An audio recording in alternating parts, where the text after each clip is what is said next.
খড়িবাড়ির পানি ট্যাঙ্কি সংলগ্ন গন্ডগোল জোতে জাতীয় সড়কের ধারে একটি বাড়িতে হানা দিয়ে মাদক সহ গ্রেফতার হলো স্বামী ও স্ত্রী।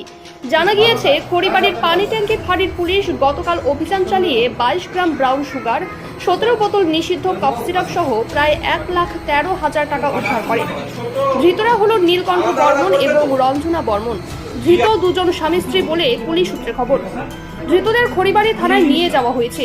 এদিন ধৃতদের শিলিগুড়ি মহকুমা আদালতে তোলা হবে। ইতিমধ্যেই গোটা ঘটনার তদন্ত শুরু করেছে পুলিশ।